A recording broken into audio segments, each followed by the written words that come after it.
What would you do if the hedges you spent a decade caring for were hacked down overnight by your own HOA for one man? The answer wasn't words, but concrete block by block. The sound of the morning was different that day, not because of the birds or the traffic rolling along the main road a few blocks over, but because of the silence on Terrence Holt's property. He had grown used to the soft barrier of his hedges, tall and dense enough to mute the neighborhood and carve out a private pocket for himself. But when he stepped onto his porch that morning, coffee still warm in his hand, the air felt wide open in a way that made his stomach twist. He froze at the sight in front of him. The line of hedges that had taken him nearly 10 years to shape water and nurture stood hacked to pieces. They weren't trimmed. They were butchered stumps leaned jaggedly from the soil like broken teeth, leaving his yard naked to the street. Terrence's hand trembled around his mug. His safe space, the one thing he had always controlled, had been violated. "Who would do this?" he muttered under his breath, his voice cracking with disbelief. The neighborhood looked ordinary enough, sprinklers hissing across the lawns, a jogger passing by with earbuds, and a delivery truck pulling to the curb. Nobody seemed to notice that his backyard sanctuary had been destroyed overnight. But for Terrence, it wasn't just landscaping, it was personal. He set his mug down on the porch railing, stormed down the steps, and walked the line of stumps. He ran his hand across one of the cut branches, the fresh wood still damp. Whoever had done this hadn't even bothered to clean up the clippings. Bits of leaves and branches littered his grass, like some careless vandal had made a statement and walked away. Anger rose in his chest, but so did confusion. No notice, no letter, no warning. He paid his dues like everyone else. He kept his property neat, never parked on the street, never let trash cans sit out. Terrence had never been the type to pick fights or break rules, so why target him? A voice called from the sidewalk. "Terrence, you see what happened?" It was his neighbor Raymond Briggs, a retired firefighter who lived across the street. The older man shaded his eyes with one hand and gave a slow shake of his head. "They got to you too, huh?" Terrence straightened. "What do you mean? You know who did this?" Raymond hesitated, then walked over, his sneakers crunching across the driveway. Gravel. He lowered his voice, as if the hedges themselves might still be listening. "Klein. Deborah Klein. She's been on a tear lately," said. "Your hedges were over 6 feet," said she warned you. Terrence's jaw dropped. "Warned me. I never got a single letter." Raymond shrugged. "That's her style. She doesn't always bother with paperwork. She thinks she's the law around here." Terrence clenched his fists. Deborah Klein, the HOA board member with the clipboard, the one who walked the neighborhood like a sheriff patrolling a one-horse town. He'd seen her pointing at mailboxes, taking photos of trash bins, reminding people about lawn height but cutting down someone's property without notice. That wasn't oversight, that was trespassing. The pit in his stomach grew heavier. He felt exposed standing there in his yard, the street wide open to his back patio. It wasn't just about plants, someone had crossed his line. Raymond sighed and leaned on his cane. "I hate to say it, Terrence, but if you push back, she'll make your life harder. She's already threatened to fine people for wind chimes. Can you believe that? Wind chimes?" Terrence shook his head, trying to steady his breathing. He wasn't a man who lost control years. Working as an electrician had taught him patience, how to deal with setbacks, how to handle pressure, but this wasn't work. This was his home. "I'm not letting this slide," he said, finally. Raymond gave a sympathetic nod. "Just be careful how you play it. She knows the rule book better than anyone." Terrence turned back toward the wreckage, his mind already spinning. He could march straight to her door. But what would that solve? She'd just spin it back on him. Quote, a policy. Hide behind her clipboard. Now, if she wanted to make a statement, he would make one louder. The sun climbed higher, casting light over the wreckage of his hedges. The yard looked stripped, exposed, but Terrence's resolve hardened. If Deborah Klein thought she could cut him down, without consequence, she was about to learn that he wasn't a man who backed off easily. But before he could make his move, he needed to face her directly, and that first conversation would set the tone for everything that came next. Terrence didn't wait long. Before deciding he needed answers by late morning, after pacing his kitchen and staring at the wreck of his hedges through the window. He set down his half-eaten toast and marched toward the HOA office.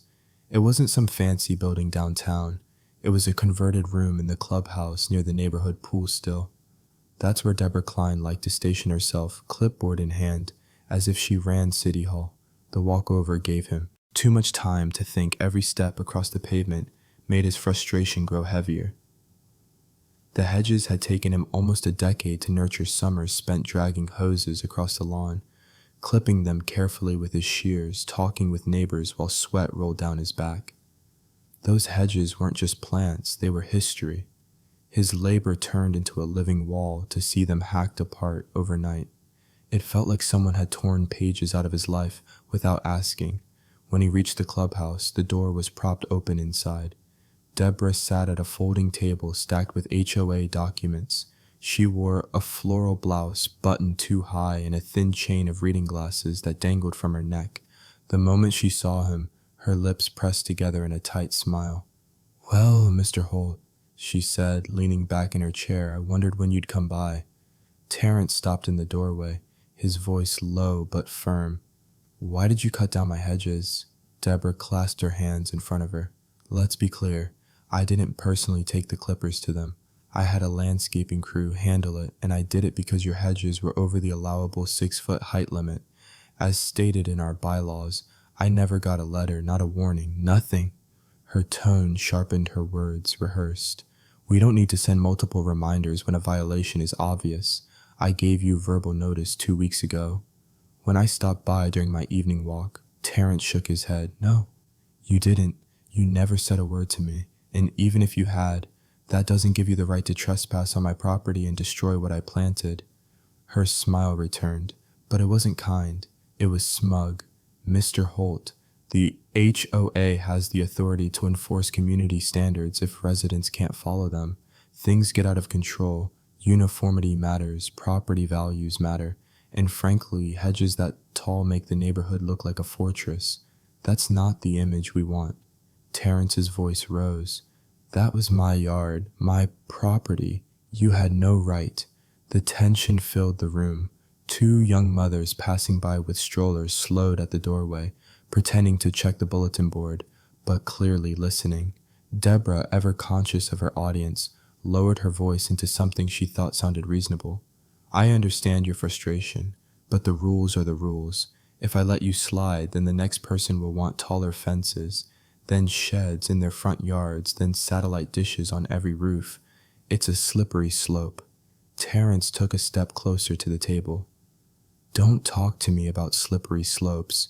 Talk to me about respect. You went onto my property without permission. You took something from me that isn't enforcement, that's arrogance." For a moment, the room went still. Even Deborah seemed caught off guard by the sharpness in his tone. Then, regaining her composure, she shuffled some papers as if to dismiss him. "If you have a complaint," she said, "you're welcome to file it formally, but the hedges are gone, and that's final." "Good day, Mr. Holt." Terrence stood there, his jaw tight, but he knew he wasn't going to only get anything more out of her, not today. On his walk back home, neighbors glanced his way with curiosity. A man raking leaves paused mid-swipe. A woman clipping roses gave him a sympathetic look. Word was spreading already by the time he reached his driveway. He spotted Raymond again, leaning on his cane by the mailbox. "You talked to her?" Raymond asked. "Yeah," Terrence said bitterly. "She doesn't see a problem, claims it's about rules, but you know what? I think it's about control." Raymond exhaled slowly. "That's Klein for you. She thrives on pushing people around, but most folks just let her because they don't want the hassle." Terrence looked over the bare line of stumps in his yard. He could still see fragments of branches scattered like bones across the grass. Deborah had called it enforcement. He called it a violation. "This isn't over," he said. Raymond tilted his head. "What are you planning?" Terrence didn't answer right away. His eyes narrowed as he studied the empty strip of land that used to shelter his home. An idea was forming, something sturdier than hedges, something Deborah couldn't cut down with clippers. But before he put his plan into motion, he needed to decide exactly how far he was willing to go, and whether the fight was worth the fallout it would bring. By the next morning, Terrence had decided waiting quietly wasn't an option. Deborah Klein had crossed the line, and letting it pass would only give her more power. He wasn't reckless, though. He wanted his words to count, so instead of catching her in the HOA office again, he decided to confront her at her own house. Deborah lived 3 streets over in a corner lot with trimmed azaleas and a front porch decorated with a rocking chair so one ever saw her sit in, and her reputation reached farther than her driveway. Neighbors whispered that she checked lawns with a tape measure and snapped pictures of garbage bins left out past noon. Even kids on bikes steered clear of her front walk. Terrence wasn't easily intimidated, but as he walked up her stone path, he couldn't deny a knot of tension building in his chest. He rang the doorbell. The chime echoed, then footsteps approached. The door swung open, and there she was, glasses perched low, lips pressed tight as if she'd been expecting him. "Mr. Holt," she said evenly, "I trust you're here to discuss the hedge matter again." Terrence leaned on the railing of her porch, his voice measured but firm. "No, I'm here to discuss respect. You cut down my property without notice. That wasn't about Hedges. That was about you deciding you could do whatever you wanted." Her eyes narrowed. "I followed the bylaws. Your hedges exceeded the height requirement. I had every right. You had no right to step on my lawn without permission." He cut in his tone, sharpened, pulling her out of her rehearsed lines. "You could have knocked on my door. You could have left a letter instead. You treated me like I don't get a say in my own home." She crossed her arms, but her voice grew louder, defensive. "Mr. Holt, if you don't like the rules of this community, perhaps this isn't the neighborhood for you." From the corner of his eye, Terrence noticed a curtain twitch across the street, a neighbor peeking out, curious about the exchange. He raised his voice just enough to make sure the listener heard. "I've lived here for 11 years, Deborah. I pay my dues like everyone else. You don't get to erase my work because you think it doesn't match your picture of uniformity." Her cheeks flushed, but she kept her posture rigid. "If you escalate this, you'll only make things harder for yourself. The board stands with me. I suggest you let it go before fines start piling up." Terrence took a step closer, lowering his voice so only she could hear. "I'm not the type to let people walk over me. You wanted to make a statement, cutting those hedges fine, but don't mistake my patience for weakness." She blinked, surprised by the calm edge in his tone. Then, to cover it, she forced another tight smile. "We'll see how long your patience lasts, Mr. Holt." He turned to leave, but paused at the edge of her porch. "One more thing, you didn't just cut down hedges. You cut down trust, and when you lose that in a neighborhood, it doesn't come back easily." Without waiting for her reply, Terrence walked down the path and back to the street. By the time he reached his block, word had already spread. A neighbor 2 houses down waved him over. "Hey, Terrence heard you gave Klein a piece of your mind," the man said with a grin. "About time someone did another." A woman pushing a stroller slowed and whispered, "Good for you. She's been terrorizing people for years." Their encouragement gave Terrence a spark of resolve. He realized he wasn't alone. People had been tolerating Deborah's behavior, not agreeing with it. The hedge incident had simply been the breaking point. That evening, Terrence sat on his back porch staring at the bare line where his green wall used to be. The silence felt heavier now, the openness uncomfortable. But beneath that discomfort, a plan kept tugging at him. If Deborah thought she could strip away his privacy, maybe it was time to build something she couldn't touch. His phone buzzed with a text from Raymond. "You holding up?" Terrence replied with a short message. "I've got an idea. She won't like it."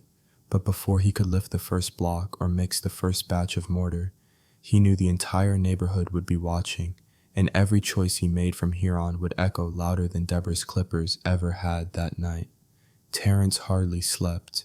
He lay in bed, staring at the ceiling fan, replaying the image of the mutilated hedges over and over. Every time he closed his eyes, he saw Deborah's smug expression, heard her rehearsed lines about uniformity and community standards. His chest tightened with frustration. By 3 a.m., he was sitting at the kitchen table with a legal pad in front of him, scribbling options like a man drafting battle plans. File a formal complaint. Sure. But Deborah sat on the board, and she'd twist the rules to shield herself. Call a lawyer possible, but expensive, and lawsuits dragged on for months. So replace the hedges. While give her the satisfaction of cutting them again. He drew a line through each option, then tapped the pen against the pad. What he needed was something undeniable, something permanent, something that said, "This is mine and you don't get to touch it." That's when the idea settled in his chest with weight and clarity. A wall, not hedges, not wood fencing, but cinder blocks, solid, immovable, uncuttable. It would mark his boundary in a way no one could ignore. By morning, he felt calmer, determined. He brewed coffee, pulled on a sweatshirt, and sat on his porch, staring at the stumps once more. The idea wasn't just about replacing what he'd lost. It was about reclaiming his voice.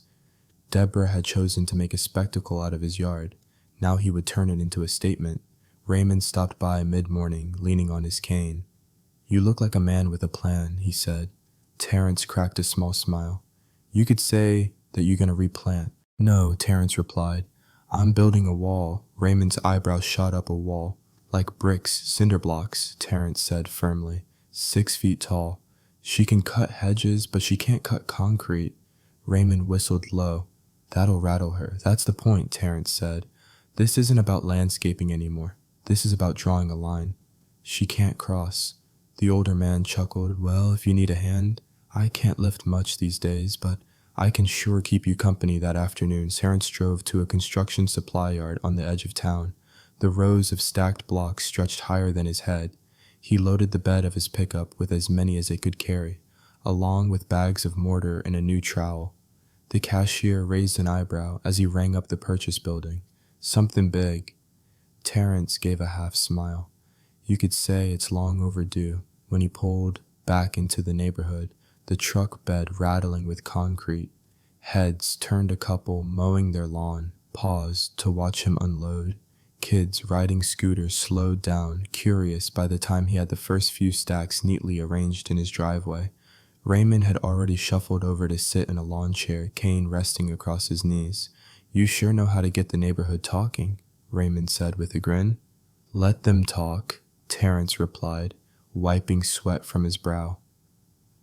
"I'm tired of letting her decide how this place runs." As evening set in, he stood in his yard staring at the materials. He could almost see the wall in his mind, straight solid, stretching the length of his property line. It wouldn't be quick work, but each block laid would be a step toward reclaiming control. He pulled out his phone and snapped a photo of the stacked blocks, sending it to his sister with a caption, "Time to build something that lasts." Her reply came fast, "And proud of you. Don't let her push you around." The next morning, as he mixed the first batch of mortar, Deborah's car rolled past slowly. She didn't stop, but she stared, her lips tight, eyes narrowing at the sight of him kneeling with a trowel in hand. Terrence caught her gaze, held it for a beat, then went right back to work without saying a word. It was a silent declaration, but one loud enough for the entire street to hear. But the wall was only the beginning, because as Terrence worked, the neighborhood began to divide, and every block he laid seemed to pull people into taking sides. Saturday morning arrived with a clear sky, the kind of day neighbors usually spent trimming lawns or grilling in backyards, but Terrence wasn't trimming grass or setting up a barbecue. He was out front in old work jeans, gloves on his hands, a wheelbarrow full of mortar at his side. A string line stretched along the property line where the hedges had once stood, marking where the first row of blocks would go. He crouched down, shovel scraping, as he spread mortar on the ground one block, then another, carefully leveled each clink of concrete.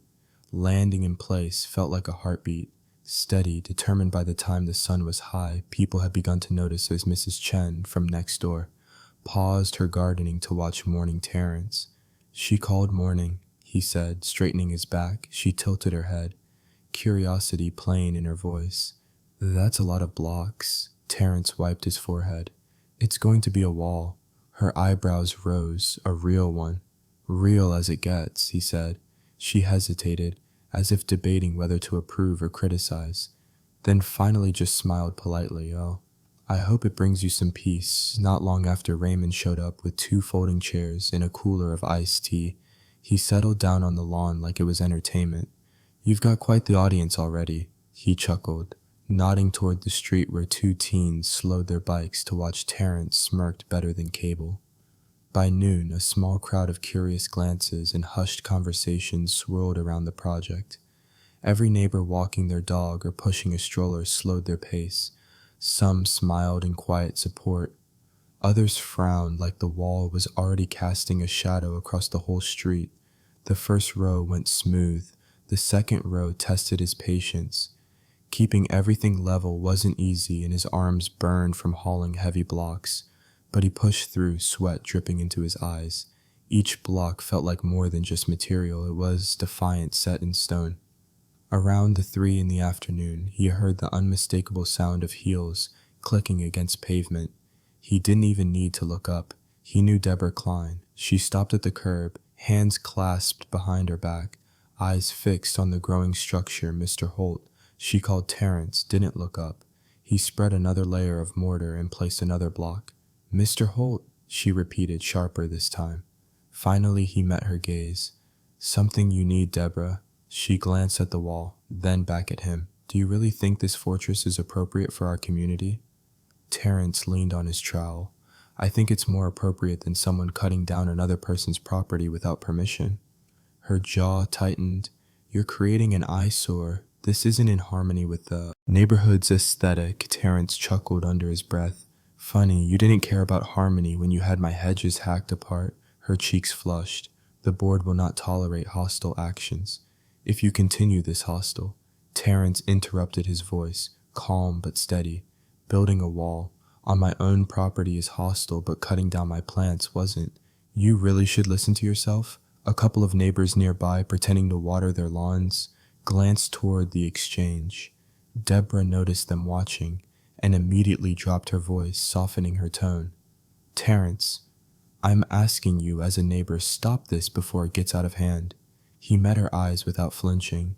You had your say. When you cut my hedges, this is my say, and I'm not stopping for the first time. Deborah didn't fire back immediately. She stood there, lips pressed thin, then finally spun on her heel and walked briskly down the street. Raymond laughed from his chair. That woman's going to lose her mind watching this wall go up. Terrence wiped his hands on his jeans. Good, maybe now she'll think twice before touching what isn't hers. By sunset, the wall was already knee-high, stretching halfway along the property line. His muscles ached, his back screamed, but seeing it rise block by block gave him a satisfaction no hedge could match. As he packed up for the day, a neighbor from 2 doors down stopped by. Looks solid, Terrence. I've been wanting to stand up to her for years. Glad somebody finally is. Terrence gave a tired smile. Appreciate it, but this isn't just about her, it's about making sure nobody thinks they can cross me again. The neighbor nodded and walked off, leaving Terrence alone with the structure. He stood there for a long while, hands on his hips, watching the wall catch the last light of the evening. It wasn't finished yet, but already it felt like a boundary no one could ignore. But as the wall grew taller, so did the tension, and soon Deborah would find a new way to strike back, one that threatened to escalate the conflict beyond blocks and mortar. By the second weekend, Terrence's wall had grown tall enough to make passing drivers slow down the concrete rows in clean lines row after row. And the message was clear. This wasn't a project. This was a statement. Neighbors were no longer just peeking out from behind curtains. They were openly talking about it now. On Saturday morning, when Terrence was mixing mortar in his wheelbarrow, 2 women stopped while walking their dogs. One of them, Miss Alvarez, smiled warmly. Terrence, that looks, strong, good for you. Honestly, she's been out of control for years. The other woman, less enthusiastic, frowned. But a wall, don't you think it makes the street feel divided? Terrence set down his trowel, divided. It's not about division, it's about respect. She tore down what was mine without asking. This wall is my answer to that? The first woman nodded. The second gave a tight smile, muttered a polite goodbye and walked off. That was the pattern support mixed with unease. Some people admired his determination. Others whispered that he was escalating. Either way, no one ignored it. Raymond loved it. He sat in his lawn chair like a commentator, sipping iced tea, throwing out one-liners. Every block you lay, Terrence, you're laying down the law. Terrence would laugh. but deep down he knew Raymond was right. The wall was more than concrete. It was authority made visible by midday. The chatter reached a new pitch when a small group of neighbors gathered across the street. Terrence could hear snippets of their debate. "Looks awful," one man muttered. "Like we live in a prison yard." Another voice countered, "No, it looks like someone finally stood up to Deborah. She's been nitpicking us for years." Then a third voice, quieter, "What if she finds him? The HOA can make life miserable if they want to." Terrence kept working, pretending not to hear, but every word sank in. People were choosing sides, and the wall had become more than his personal project. It was turning into a neighborhood referendum on Deborah's power that evening. As he cleaned up his tools, Mrs. Chen stopped by with a container of dumplings. "You must be starving. Working like that all day," she said kindly. Terrence smiled gratefully. "You didn't have to thank you." She hesitated, her voice lowering. "I admire what you're doing, but be careful, Deborah. She doesn't like losing." Terrence chuckled softly. "Neither do I." The next day proved her point early Sunday morning. While Terrence was still tightening the line on the far end of his wall, a sleek SUV pulled up. Out stepped Mr. Granger, another HOA board member unlike Deborah. He wasn't known for patrols or clipboards. He was more the stay in the background and nod along. "Type Mr. Holt," he called, adjusting his tie even though it was barely 9 a.m. "Could we have a word?" Terrence set down his trowel and met him at the curb. "What's on your mind?" Granger cleared his throat. "There's been concern. Some residents feel the wall is excessive. Not in keeping with community standards, Deborah has suggested we issue a formal notice." Terrence raised an eyebrow. "Excessive? Cutting down a man's hedges without permission wasn't excessive." Granger shifted uncomfortably. "I'm not here to debate what's already happened. I'm here to ask if you'd consider stopping before this escalates further." Terrence folded his arms. "Tell me something. Mr. Granger, do you think it's excessive?" The man hesitated, was darting personally. "I think it's your property, but Deborah doesn't own this yard." Terrence cut in. "I do, and I'm not stopping for a moment." Silence hung between them. Then Granger gave a resigned nod. "I'll tell her you're not budging." Terrence turned back to his work, placing another block with deliberate care. The conversation only made his resolve stronger. Later that afternoon, more neighbors approached, this time openly voicing their feelings.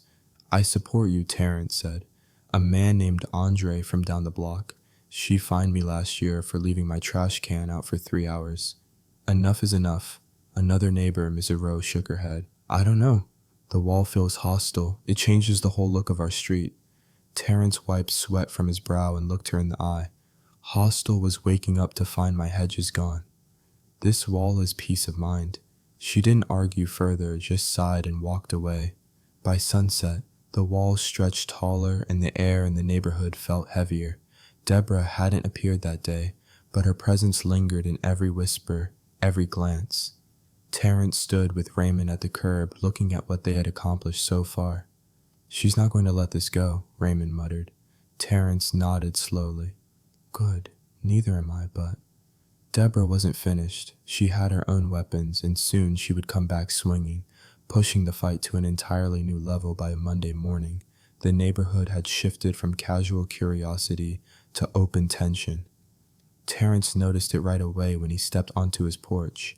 2 neighbors across the street whispered while pointing at the wall, and a third drove by slower than usual, shaking his head. It wasn't just gossip anymore, it was division. You could feel in the air.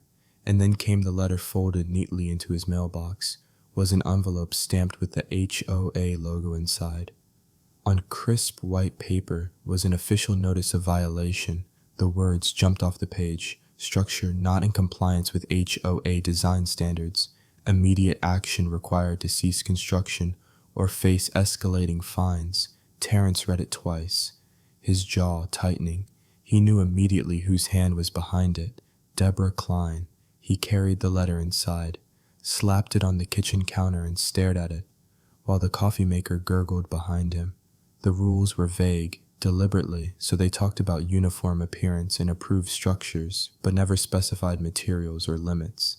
It was exactly the kind of loophole Deborah thrived on. By noon, She showed up herself. Terrence was hauling another stack of blocks when he heard the click of heels. Again, Deborah stood at the edge of his driveway, holding a clipboard. "Mr. Holt," she said sharply. "I trust you received the notice." Terrence set down the blocks slowly, straightening to face her. "I did." "You're wasting paper." Her lips thinned. "This wall is not approved. The HOA board voted this morning." "You're in violation." Terrence let out a short laugh. "You mean you voted? Don't pretend the whole board was behind this." Her cheeks flushed.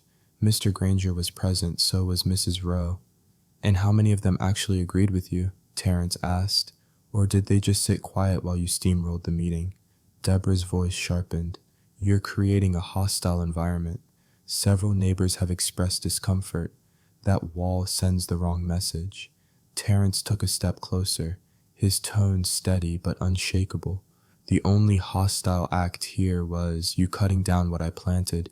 This wall is me telling you, I won't be walked over again." Her face reddened, and for the first time her composure cracked. "If you don't stop, we'll find you daily, and if that doesn't work, we'll pursue legal action." Raymond, who had been sitting in his usual chair by the curb, barked out a laugh. "Legal action over a wall, lady. You trespassed on his property and destroyed his plants. If anyone's getting sued, it won't be him." Deborah shot him a glare, but Raymond didn't flinch. He sipped his tea, slowly enjoying the spectacle. Terrence folded his arms. "You can write all the notices you want. You can bang your clipboard until it breaks in half. But this wall isn't coming down, and if you push me, I'll take this beyond the HOA. You really want a courtroom, dragging your name through the MUD for a moment." She just stood there, lips pressed so tight they turned white. Finally, she spun on her heel and stormed off, her heels clacking faster than usual against the pavement. That night, Deborah made her next move. Flyers appeared in mailboxes, anonymous, though everyone knew who printed them. The pages warned about residents creating divisive structures and projects that hurt property. Values they never mentioned Terrence by name. But the implication was obvious. By Tuesday, neighbors were buzzing. Some waved to him and said quietly, "Ignore her, you're doing the right thing." Others avoided eye contact altogether. A couple across the street put their house up for sale, whispering about tension in the neighborhood. Terrence tried not to let it rattle him, but the pressure was real. Even his sister, when he told her about the flyers over the phone, paused before speaking. "Be careful, Terrence," she said. "People like her, they don't stop until they've broken you or forced you out." "I'm not leaving," Terrence replied firmly. "I've built my life here. I'm not running because of one woman with a clipboard." She sighed, but he could hear the pride in her voice. Then, "Stand your ground, but stand smart." The next HOA meeting was packed. Word of the conflict had spread, and residents filled the small clubhouse, some standing against the walls. Deborah sat at the front with her papers stacked high, gavel in hand like she was presiding over a trial. Terrence walked in late wearing his work jacket, dust still on his boots. All eyes followed him as he took a seat near the front. Deborah cleared her throat. The first item on tonight's agenda, non-compliant structures, specifically the unauthorized cinder block wall on Mr. Holt's property. Murmurs rippled through the room. Terrence raised his hand. "Before you try to spin this, I'd like to speak." She pursed her lips but gestured reluctantly. "You may." Terrence stood. "My hedges were cut down without warning, without permission, without respect. And that wasn't an accident. That was an abuse of power. I didn't build that wall to hurt anyone. I built it to protect what's mine. If you don't like the sight of it, maybe you should ask yourself why you're so bothered by someone setting in a boundary." "You can't cross." The room fell quiet. A man in the back clapped. Once, then again, soon others joined, hesitant at first, then louder. Deborah slammed her gavel, her voice sharp, "Order, order," but the damage was done. Terrence had said what many had been too afraid to, but while he won the room that night, Deborah wasn't finished, and the real showdown was only beginning. As the wall neared completion, the next weekend brought a heat wave, the kind of sticky summer air that made most people hide inside with air conditioning. Terrence, though, was out front by 7 a.m., sweat already beading on his forehead as he laid down the final stretch of cinder blocks. The wall was nearly done now, It ran the full length of his property line, standing 6 feet tall and perfectly straight. Every block represented hours of work, aching muscles and determination. But as he placed the last one in position, he felt something new: satisfaction. Raymond clapped from his lawn chair. "Look at that. You did it. That's a fortress, Terrence." Terrence stepped back, hands on his hips, and studied the finished line. "It's not a fortress," he said quietly. "It's a boundary." The morning passed with a steady stream of onlookers. Some neighbors came over to shake his hand, offering congratulations.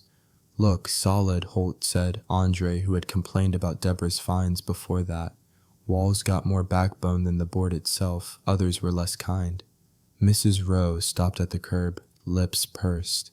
"It's imposing," she said carefully. "Do you really think this helps the neighborhood's look?" Terrence gave her a patient smile. "It helps me sleep at night. That's enough." She frowned and walked away, muttering something under her breath. By afternoon, the wall was all anyone could talk about. Kids on bikes circled around the block to gawk. A couple jogging past slowed to snap photos. Even passing delivery drivers leaned out their windows to get a better look. And of course, Deborah appeared. She arrived just before sunset, her clipboard tucked tightly under her arm, sunglasses perched on her nose.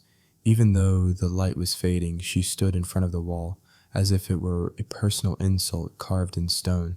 "So this is it," she said coldly. "Your grand statement." Terrence leaned against his shovel, sweat dripping down his temples. "It's not a statement, it's a solution. No one touches it, no one cuts it down." Her lips twisted into something between a smile and a sneer. "You think this makes you look strong? It makes you look combative. Neighbors don't want barriers, Maholt. They want community." "Community is built on respect," Terrence said, his voice calm but edged. "And respect doesn't mean tearing down what someone else worked for. This wall is the line you can't cross." Raymond chimed in from his chair, unable to resist. "Looks to me like you've lost Deborah. He's got more concrete in the ground than your bylaws on paper." She snapped her head toward him. "This isn't over. The board will pursue fines, will pursue legal remedies. This wall cannot stand." Terrence straightened, wiping his hands on his jeans. "You can try, but every time you do, you'll just remind people of what you did. And every time they look at this wall, they'll remember who pushed me to build it for once." Deborah had no immediate retort. She turned sharply on her heel and walked away, heels clattering against the pavement, her anger visible in every step. That night, Terrence sat on his porch, staring at the finished wall under the glow of the streetlights. It wasn't beautiful, not like the Hedges had been. It was raw, gray, industrial, but it was honest. It stood because he had put it there with his own 2 hands, and no one could take it away. His phone buzzed again. A message from his sister. Saw the photos. "The wall looks strong. I'm proud of you." Terrence smiled faintly. He hadn't asked for photos to be shared, but clearly, neighbors had been talking beyond the block. The wall wasn't just his anymore. It had become a symbol for some. It was stubbornness for others. It was courage. The next morning, when he went to collect the paper, he noticed something surprising. 2 houses down, a neighbor had started putting up a wooden privacy fence across the street. Another was sketching out plans with a contractor. The ripple had begun. His wall had emboldened others. Raymond shuffled over with his cane, grinning. "Moods like you started a movement. Klein's gonna lose her mind." Terrence chuckled, shaking his head. "I didn't build it to start anything. I just built it to finish something." He looked at the solid line of cinder blocks one more time. It wasn't the yard he'd planned on having, but it was his, and for the first time since the Hedges had been hacked apart, he felt at peace. But peace wouldn't last, not with Deborah plotting her next move. The wall had shifted the balance of power, and soon the entire neighborhood would be dragged into the fallout. The wall changed everything. By the following week, the neighborhood felt different. It wasn't just the sight of the gray barrier running along Terrence's yard. It was the way people acted around it. Conversations quieted when he walked past. Mail carriers lingered a little longer at the curb, their eyes flicking between the wall and the houses around it. On Tuesday evening, Terrence noticed a group gathered at the corner. Neighbors he usually waved to, now huddled in whispered discussion.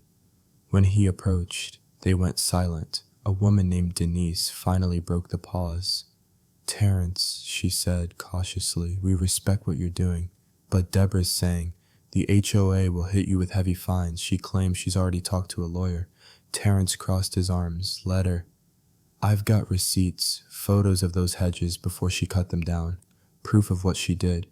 If she wants a court, she'll have to explain why she trespassed." Denise bit her lip. "She's telling people the wall is ruining property values. Some believe her, some don't.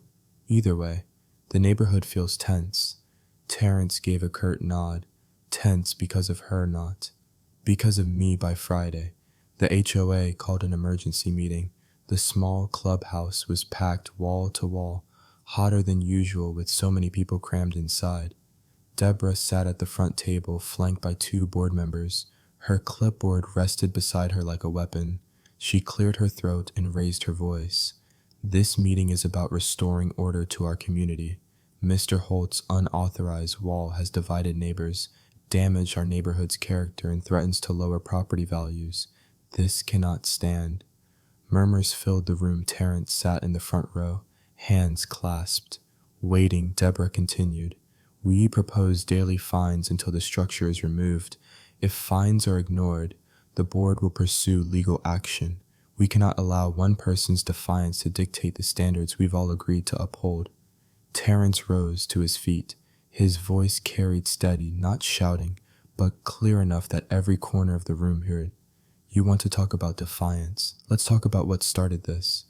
My hedges were cut down without notice, without permission, without respect. Not because they were harming anyone, but because one person decided she could trample over my rights. That wasn't enforcement. That was arrogance." A man in the back spoke up. "He's right. Deborah fined me for having my trash bin out 2 hours late. She's been abusing her power for years." Another voice chimed in. "This time Miss Alvarez, and she threatened me over a flower bed that she said clashed with the aesthetic." "I'm tired of it." The room shifted. More voices rose, layered, overlapping. Some shouted about Deborah's overreach. Others defended her strictness, saying she kept the neighborhood tidy. The air grew heated, louder by the minute. Deborah banged her gavel, "Order, order," but the noise swelled, drowning her out.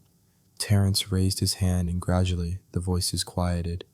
"This war isn't about making enemies," he said firmly. "It's about making boundaries. Everyone here deserves to feel safe in their own home. If the HOA can tear down what you plant, if they can step onto your lawn without consent, then none of us really owns anything here. And if you let that go unchecked, next time it'll be your yard, your flowers, your fence." A ripple of agreement swept the rooms. Even those who had looked skeptical earlier nodded reluctantly. Raymond, sitting in the back with his cane, added his voice. "I've been here 25 years, never seen a man stand up to her like this. It's about time." Deborah's face flushed crimson. She slammed the gavel again. "You people don't understand. Without rules, there's chaos." Terrence met her glare. "Rules are supposed to protect people, not strip them of their rights. What you call order looks a lot like control." The room erupted again, but this time it wasn't chaos. It was momentum. Neighbors clapped, voices overlapping in support. Some even stood to their feet. Deborah's gavel pounded helplessly against the table. But it couldn't stop the tide. When the noise finally subsided, Mr. Granger, the quieter board member, cleared his throat. Maybe the board should reconsider how enforcement is handled. Perhaps a vote among residents instead of unilateral decisions. The suggestion drew murmurs of approval. Deborah's eyes widened. "You can't be serious." But her protest was drowned out by more applause. Terrence sat back down, his heart racing but his face calm. For the first time since the hedges had been destroyed, he felt like the ground had shifted, not in his favor alone, but for everyone tired of being pushed around. When the meeting adjourned, neighbors surrounded him. Some shook his hand, others clapped his shoulders. Even those who had been hesitant earlier seemed to see him differently now. Raymond grinned as they stepped outside into the cool night. "She's rattled, Terrence. You didn't just build a wall, you built a backbone for this whole neighborhood." Terrence gave a small smile, glancing back at the clubhouse where Deborah lingered, her clipboard clutched tight, but her control slipping.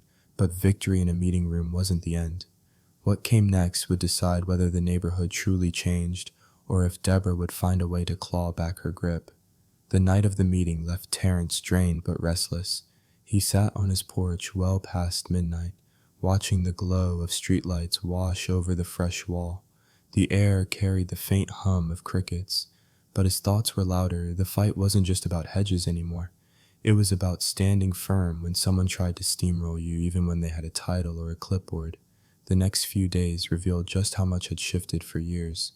Deborah's word had been law. People accepted fines without challenge, adjusted their gardens, repainted fences, anything to avoid her wrath. But after the meeting, neighbors weren't whispering anymore. They were speaking openly. Andre knocked on Terrence's door 2 days later, holding a petition. "A few of us think it's time for new board elections," he explained.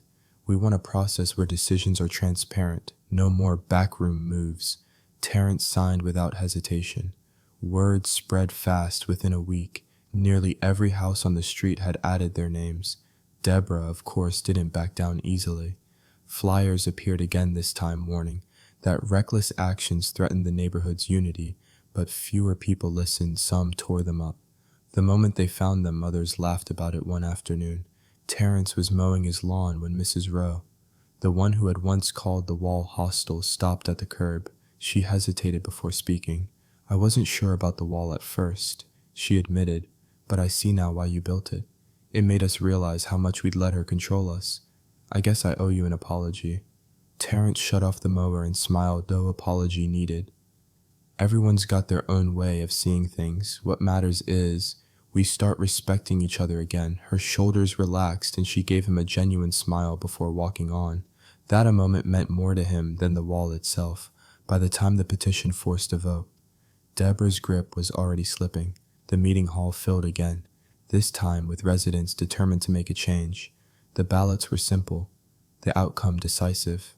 Deborah lost her seat. Ranger stepped down too, perhaps realizing his silence had cost him credibility. In their place, a new board was elected, neighbors who promised to act with fairness, not fear. When the results were announced, the room erupted in applause. Deborah sat stiff in her chair, her face pale, her clipboard untouched. She stood abruptly, muttered something under her breath, and walked out for the first time in years.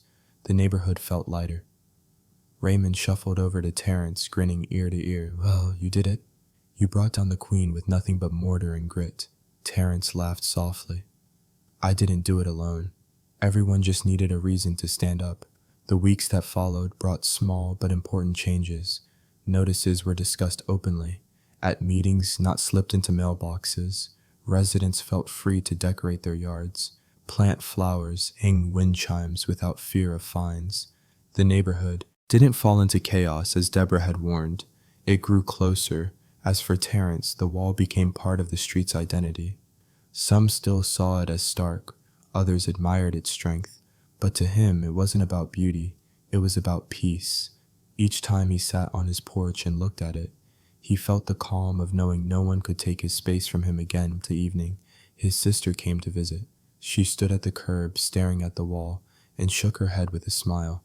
"I'll be honest, Terrence, I didn't think you'd go through with it, but looking at this now, I see what it means." He nodded. "It means I won't let anyone decide for me what I can or can't have on my own property.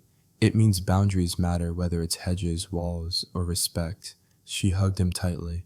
"You taught them all something." Later that night, Terrence sat with Raymond on the porch, watching kids ride their bikes past the wall without a care. The neighborhood had found its balance again, not perfect but better. Raymond sipped his tea and chuckled. "Funny thing is that wall you built, it ended up tearing down something bigger, her control." Terrence smiled, eyes on the concrete line glowing faintly under the streetlight. "Sometimes you've got to build something solid to remind people they can't just cut you down." The lesson lingered. Boundaries weren't just physical, they were personal, emotional, and necessary. Standing up didn't mean shouting louder. It meant showing block by block that some lines could never be crossed. And for Terrence Holt, that wall would stand not as a monument to conflict, but as a symbol of dignity, strength, and the simple truth that respect must be earned, not enforced. If this story spoke to you, remember this: boundaries matter, whether it's your home, your time, or your peace of mind. Never be afraid to defend them. And if you enjoyed hearing Terrence's journey, don't forget to subscribe. You won't want to miss the next story.